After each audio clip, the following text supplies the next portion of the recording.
Terima kasih Gus. Jadi nanti kita balikin lagi ke Gus Baha ya. Tapi Gus, jadi begini, tadi beliau menyampaikan kan beliau ini min sulalatil aulia ya. Jadi kakek beliau itu adalah para aulia. Jadi aulia itu muhimmahnya itu adalah dikenal Allah gitu ya.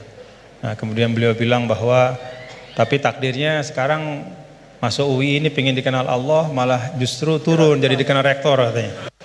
Tapi Gus itu menurut saya ya, jadi kalau kita bertarekatnya, nah kan sering ya ketika misalnya kita bicara tentang tarekat ya, tarekat itu dimaknakan taroki ya, taroki artinya naik gitu, jalan naik gitu ya. Akhir zaman nih Gus Baha ya dan bapak-bapak ibu, mungkin kita perlu juga bertarekat dalam makna tadani ya, turun. Jadi tarekat bukan hanya jalan naik tapi juga jalan turun.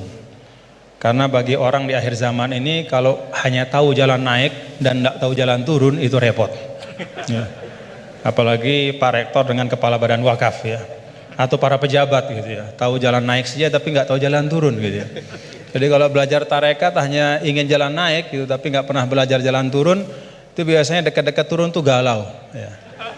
Ya, jadi galau, bingung gitu gimana cara turunnya gitu ya. Dan memang dulu saya pernah naik Gunung Rinjani juga ya Gus ya, waktu masih mu'alimin dulu, masih sanawiyah aliyah, itu saya rasakan betul gitu bahwa naik gunung itu menantang ya, sangat menantang ya. Bahkan Gunung Rinjani itu ada masa di mana di tengah-tengah itu ada namanya Bukit Penyesalan gitu. Kenapa Bukit Penyesalan? Ya udah nyesel di situ gitu, mau balik udah jauh, mau terusin juga masih jauh sekali gitu di depannya. Itu Bukit Penyesalan, baina. Tapi ternyata turunnya itu jauh lebih berat. Jadi kalau kita naik itu kan mengandalkan kekuatan otot ya, keluarkan energi untuk menggerakkan. Kalau turun itu kita menggunakan energi untuk menahan, dan itu jauh lebih berat. Ya, jadi menahan pada saat turun itu jauh lebih berat daripada ketika menanjak ya. Dan ya pada waktu itu ya saya kena musibahnya pada saat turun gitu ya. Jadi artinya memang bahwa dalam kehidupan ini kita belajar naik dan juga belajar turun. Jadi tarakat itu taroki wa tadani gitu ya. Dan kalau sudah turun ada masanya juga naik. Jadi Gus Baha tadi kenal rektor, nanti kenal kepada Allah lagi, balik lagi kepada niat semula insyaallah. Nah, saya ingin sampaikan nih, beliau tadi sedikit sekali ya, dalam waktu yang sangat singkat, tapi itu menyampaikan hal-hal yang sangat penting ya. Saya nggak tahu nih, dipahami nggak apa yang beliau sampaikan tadi nih? Dipahami nggak? Mulai balaghah, kemudian madah. Ngerti nggak madah itu? Madah itu apa? Madah itu pujian-pujian ya. Bagaimana turuku ta'bir ya, asalibut ta'bir ya, bagaimana orang Arab itu mengungkapkan ya perasaan mereka, mengungkapkan harapan mereka ya, bagaimana mereka memilih diksi-diksi dalam komunikasi mereka, itu mewarnai Al-Qur'an. Jadi beliau ini tadi ketawa-ketawa ya, bapak-bapak juga ketawa-ketawa semua ya. Tapi yang disampaikan itu sudah bahan kuliah buat di Rosat Ulia itu, buat pasca sarjana itu. Ya, jadi alhamdulillah. Nah, silahkan nanti dielaborasi masing-masing. Tapi yang ingin saya sampaikan begini, ada catatan saya terhadap apa yang beliau sampaikan. Pertama, apa yang beliau sampaikan itu menegaskan ungkapan wa'tul buyuta min abwabiha. Masuklah ke rumah melalui pintunya. Kalau kita ingin belajar Al-Quran itu ada jalannya, ada pintunya. Tadi beliau sudah sampaikan, ada tafsir Al-Quran bil Quran, ada riwayat, kumpulan riwayat ya. Bahkan Al-Quran juga menegaskan sebagian satu sama lain itu saling memperkuat, saling membantu. Jadi kalau kita misalnya bertanya-tanya, wa man a'rada an dzikri fa inna lahu ma'isyatan dhanka wa nahsyuruhu yaumal qiyamati a'ma. Kata zikri itu maksudnya apa gitu? Karena kata zikr itu kan dalam Al-Quran luas ya. Apakah zikr itu adalah zikrullah, subhanallah, alhamdulillah, wa la ilaha illallah, sehingga ayat itu artinya siapa saja yang berpaling dari mengingat Allah maka hidupnya akan menjadi sempit, akan sumpek, akan resah. Atau zikri di situ maknanya adalah Al-Quran, ya.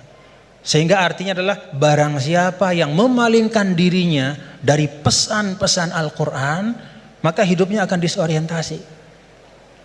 Bagaimana kita mengambil pilihan di antara dua makna? Nah, kita lihat. Qala rabbi lima hasyaratini amma wa qad kuntu basira qala kadzalika atatka ayatuna fanasitaha wa kadzalikal yauma tunsa. Lalu orang itu mengatakan di akhirat, ya Allah, bagaimana mungkin kok saya dibangkitkan dalam keadaan buta padahal di dunia saya melihat. Kemudian Allah mengatakan qala kadzalika, itu balasan yang setimpal, atatka ayatuna fanasitaha. Telah datang kepadamu ayat-ayat kami lalu kau lupakan. Nah, dari ayat ini maka ulama menafsirkan kata zikri. Oh, yang dimaksudkan dengan zikri itu adalah ayatuna, yaitu Al-Quran. Nah, ini yang disebut dengan Al-Quran yufassiru ba'duhu ba'duhu. Dia saling menafsirkan. Baik itu penafsirannya datang segera setelahnya, ataupun di ayat-ayat yang lain seperti yang Al-Mukarram Ki Haji Bahauddin sampaikan. Ada yang di bagian yang lain, baik itu secara nas, secara sharih, ataupun secara dilalah, secara tunjukkan isyarat. Ketika misalnya Nabi Adam alaihissalam, Allah Ta'ala sampaikan apa? Fatalaqa Adam min rabbih kalimat. Allah Ta'ala memberikan Adam menerima dari Tuhannya kalimat. Fataba alaih. Dengan sebab kalimat yang dia ucapkan itu, Allah ampuni dosanya, kekeliruannya. Apa kalimat itu? Oh, ada di ayat yang lain. Rabbana zalamna anfusana wa illam taghfir lana wa tarhamna lanakunanna minal khasirin. Itu pintu memahami Al-Quran. Tadi Gus Bah bilang sampaikan, ada pintunya. Baik itu pintunya adalah riwayat-riwayat dari Al-Quran, dari hadis juga beliau sampaikan tadi. Al-Quran gak dibiarkan sendiri oleh Rasul, tapi didatangkan hadis untuk menyempurnakan. Bahkan ketika dulu ada orang, ya, yang mengatakan ini bukan zaman sekarang, zaman dulu sekali. Ba'das sahabah, zaman tabi'it tabi'in. Saya lupa, mungkin Gus Bah yang ingat riwayatnya secara persis. Ada yang datang kalau tidak salah kepada Al-A'mash, seorang imam besar namanya Al-A'mash. Lalu orang itu mengatakan, ya imam, kenapa kita capek-capek Anda ajak kami untuk baca hadis? Kenapa Anda ajak kami untuk mendiskusikan hadis panjang-panjang? Bukankah sudah ada Al-Quran di tengah-tengah kita? Ngapain lagi? Apa kata Amash? Ya ahmaq. Pak, atajidu, apakah kamu temukan dalam Al-Quran itu ada sholat 5 waktu secara terperinci? Gak ada. Nabilah yang menegakkan amanah untuk menjelaskan sholat 5 waktu itu kayak apa, banyak rakaatnya seperti apa, waktunya gimana, kaifiyatnya seperti apa. Bahkan sebelum sholatnya pun Nabi ajarkan isbagul wudunya kayak apa. Bahkan tidak hanya yang wajib-wajib dalam wudu, madmadah istinsyaknya pun, kumur-kumurnya masukin air ke hidung, semua diajarkan sama Nabi.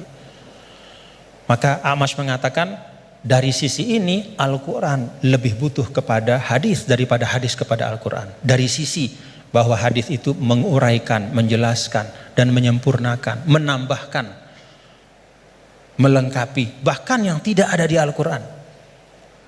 Nah, itu pintu memahami Al-Quran. Karena itu tidak boleh dan tidak ada istilahnya namanya ahlul Quran dalam makna bahwa hanya mau Quran saja, nggak mau tahu apa kata hadis. Itu nggak ada istilah dalam Islam. Ilmu yang muktabar selalu Al-Quran bersama dengan hadis Rasulullah SAW. Lalu yang kedua pintunya apa? Ya asbabun nuzul. Tadi juga disinggung selintas oleh guru kita bahwa ada sebab-sebab dari turunnya Al-Quran, ayat-ayat Al-Quran. Yang kalau sebab ini nggak difahami, bisa saja ya dalam beberapa kasus orang salah faham. Dan itu kejadian. Kejadiannya bahkan sekali lagi bukan hari ini, bukan kemarin, tapi dulu pada masa orang-orangnya itu masih berhimpitan, berdempetan dengan Rasulullah SAW. Ada seorang sahabat didatangkan, kalau tidak salah pada masa Sayyidina Umar ibn al-Khattab radhiyallahu anhu. Lalu dia ditanya, kenapa kok kamu minum minuman keras gitu kan? Dia mengatakan, loh kan saya ini orang beriman, saya kan orang bertakwa, kan di Al-Quran tuh ada laisa 'alal ladzina amanu wa 'amilus solihati junahum fima ta'imu idza mattaqaw wa amanu ila akhir ayat. Enggak masalah kalau sudah beriman bertakwa makan minum apapun. Begitu. Kalau ini secara harfiah kita baca ayat itu. Lalu karena dia baca ayat itu saja, dia beranggapan, oh berarti makan minum udah bebas karena sudah beriman bertakwa. Nah saat itulah kemudian diluruskan, ya, diluruskan bahwa ayat ini sabab nuzulnya adalah ketika ada sebagian sahabat yang datang kepada Rasulullah SAW dan bertanya, ya Rasulullah, ada teman-teman kita yang sudah meninggal, mereka syuhada pada saat perang-perang, mereka mati syahid, mereka meninggal sebelum turunnya ayat yang mengharamkan khamar. Bagaimana nasib mereka ya Rasulullah? Padahal mereka meninggal dalam keadaan masih minum khamar. Jadi meninggal ya masih minum karena memang belum turun pengharaman. Maka turunlah ayat ini menjelaskan. Oh, kalau memang orang nggak tahu, belum ada taklif kepada dia, nggak dosa. Nah, sebagian ulama kemudian menarik ayat ini juga ke masa sekarang. Ya, kalau misalnya ada di tempat-tempat tertentu, misalnya ada katakanlah dakwah Islam masuk ke suatu negara, misalnya, lalu para dai itu menyampaikan tentang tauhid, menyampaikan tentang rukun iman. Baru disampaikan tentang rukun iman, rukun Islam, kemudian orang itu dia bersyahadat, dia baru sholat, lalu dia meninggal dalam keadaan dia masih minum khamar. Pada saat belum dijelaskan oleh dai itu bahwa Islam mengharamkan khamar, bagaimana hukumnya dia gitu? Dia masuk orang baik apa gimana? Oh enggak, berarti dia tidak terkena ya kepada kewajiban untuk menjauhkan diri dari khamar karena memang belum dijelaskan. Nah karena itu kita bapak-bapak saudara-saudara kita berlapang-lapang lah seperti yang guru kita sering sampaikan, kita berlapang. Jangankan pada masa sekarang, pada masa dulu saja ketika masa Imam Ghazali. Apa kata Imam Ghazali? Ini tentang dakwah. Kata Imam Ghazali, menurut saya ya, Ahlur Rum ya, orang-orang yang ada di daerah-daerah yang berjauhan, jauh dari pusat Islam. Dan karena itu dia tidak dapat pesan Islam. Dia nggak ngerti Islam itu apa. Atau Islam itu sampai tapi fi wajhin musyawash, bentuknya udah nggak benar. Ya. Disinformasi tentang Islam. Maka kata Imam Ghazali, orang itu menurut saya hukum mereka adalah sama seperti hukum ahlul fatrah. Jadi nggak bisa kita mengatakan misalnya orang, mohon maaf, orang di belahan dunia Skandinavia misalnya di negara-negara yang jauh gitu, kemudian kita hukumkan wah mereka itu adalah orang kafir, mereka itu mukhallat finnar. Belum tentu, kecuali setelah kita pastikan bahwa cahaya Islam sudah sampai dalam bentuk yang sebenarnya dan mereka menolak dengan kesadaran. Itu namanya kufur al-juhud, menolak dengan kesadaran. Kalau sesuatu itu nggak sampai, dia mau nolak apa? Atau kalau sesuatu itu sampai tidak dalam bentuk yang benar, dia nggak salah kalau nolak. Misalnya hari-hari dia dapat berita Islam agama teroris, misalnya nih dari medianya, itu aja yang dia konsumsi. Kita nggak punya dai ke sana karena nggak ada kita yang menguasai bahasa Skandinavia misalnya, nggak ada yang ngerti bahasa Finland, maka kita nggak pergi ke sana. Kita di sini saja di Indonesia, lalu kita hukumkan orang di sana di mana-mana. Hanya karena dia tidak la ilaha illallah Muhammadur Rasulullah berarti kafirun mukhalladun finnar? Enggak, belum tentu. Kata Imam Ghazali, bisa jadi itu ahlul fatrah.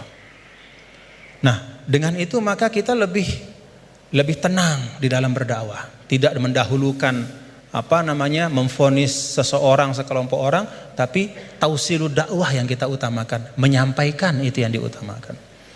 Nah, tadi beliau menyampaikan itu tentang sabab nuzul. Dan yang ketiga yaitu ma'rifatul lughatil arabiyah, itu pintu. Jadi pintunya itu yang pertama adalah riwayat-riwayat baik dalam Al-Qur'an, ayat-ayat Al-Qur'an maupun hadis, kemudian juga ijma' sahabat. Yang kedua adalah sabab nuzul kita faham.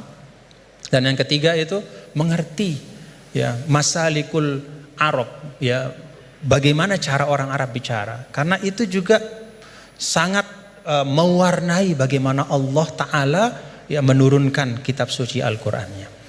Dan alhamdulillah bapak-bapak, saudara-saudara, kalau kita ada ketekunan, ya ini teman-teman semua ya, kalau ada ketekunan, ya seperti sekarang kita bisa menikmati ya. Kalau dulu misalnya apa yang disampaikan oleh Gus Baha itu hanya bisa dinikmati oleh para santri, ya di pesantren-pesantren, itu pun dalam halakoh-halakoh yang terbatas. Tapi alhamdulillah berkat UII ngaji bareng kita bisa menikmati hari ini mutiara-mutiara dan keindahan Al-Quran. Alhamdulillah. Saya balikin lagi kepada Gus Baha sebagai Sahibul Bait.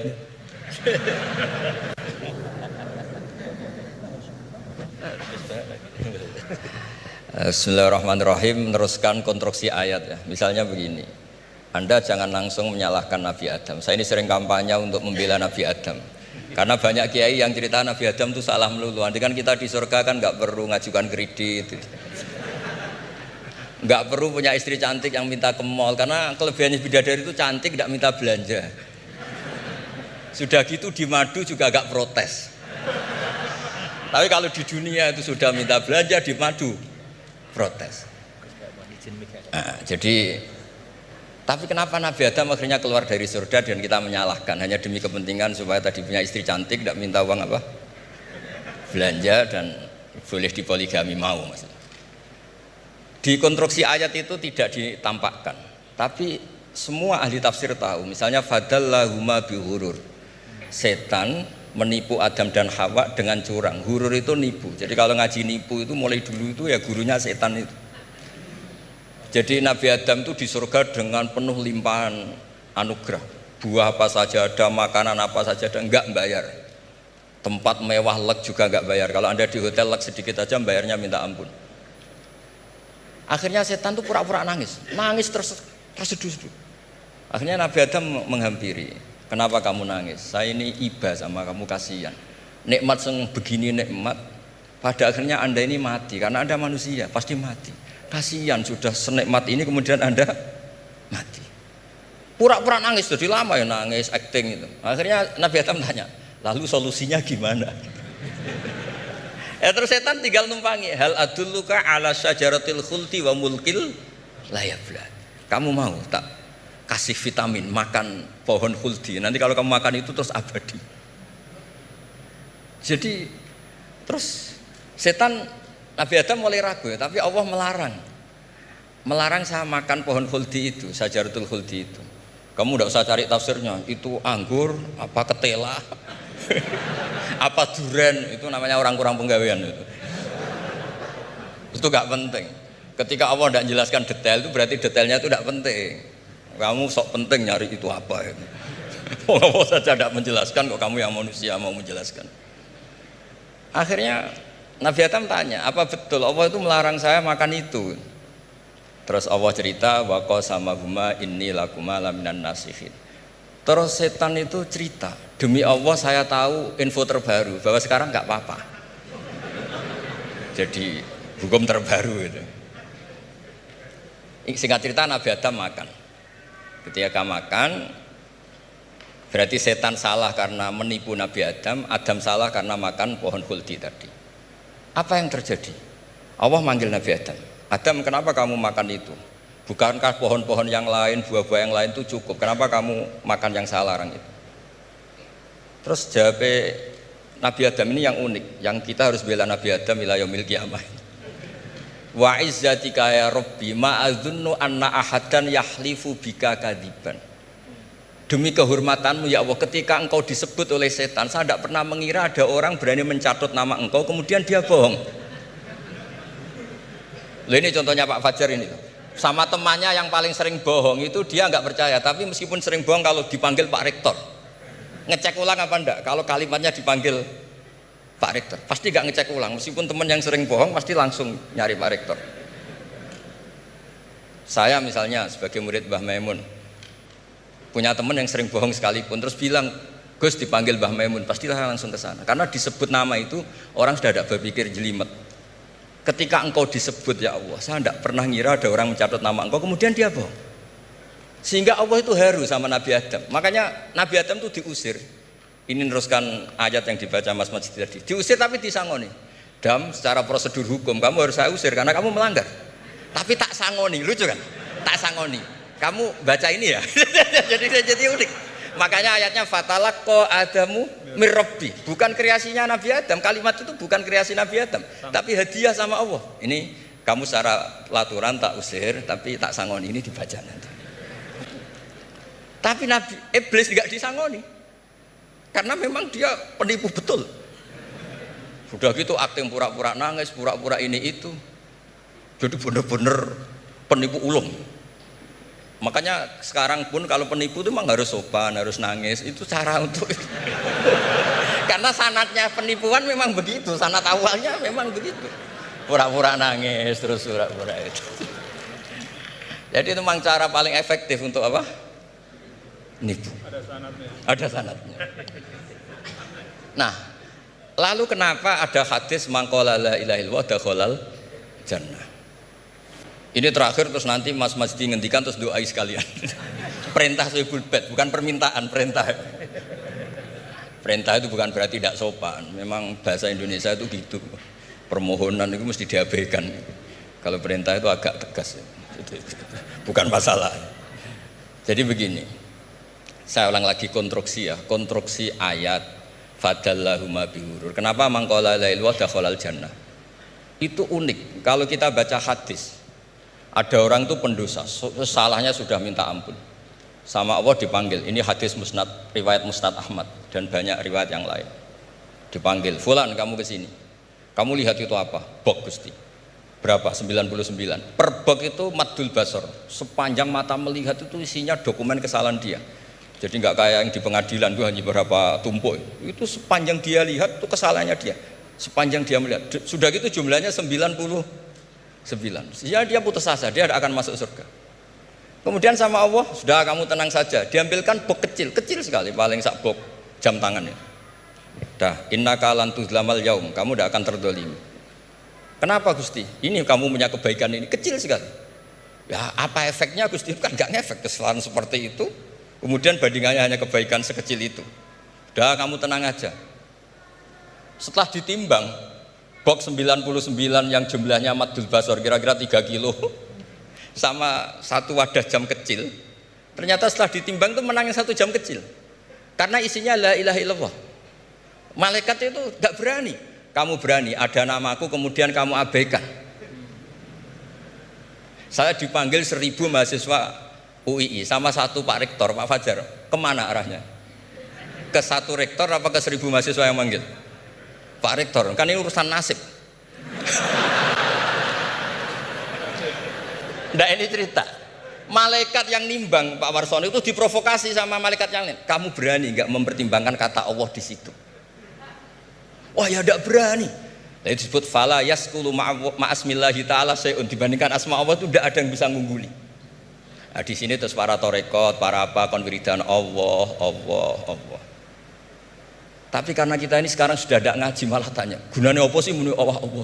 Lu nyebut pangerane orang gunane. Oh ini sedang nyebut Tuhannya, kok kamu tanya gunanya apa? Kamu tak kasih uang aja tidak pernah tanya gunanya uang ini apa? Pas dijak wiridan tanya, gunanya apa sih? Oh dasar orang aneh. jadi logis.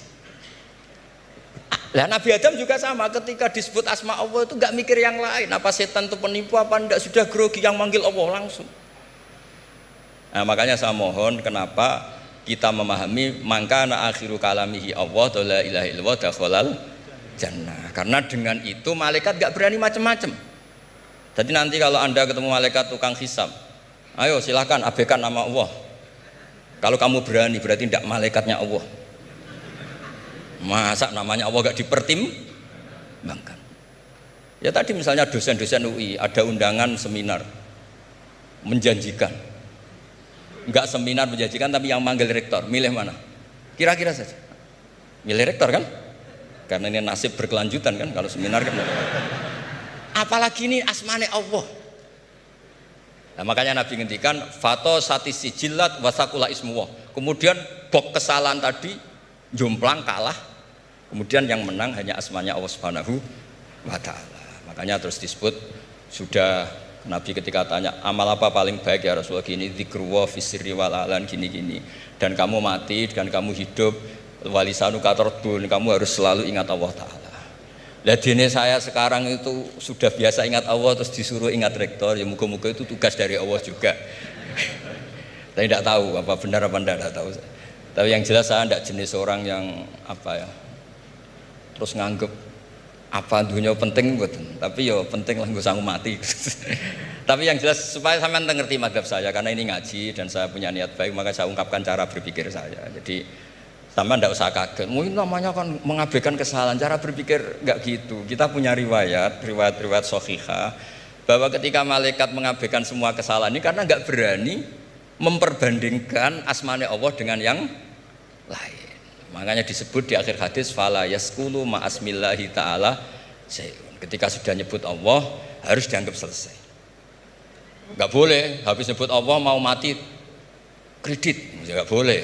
BPKB di bank ini enggak boleh. Nanti akhir hayatnya bilang BPKB bukan Allah. Enggak harus kata Allah itu mengunci.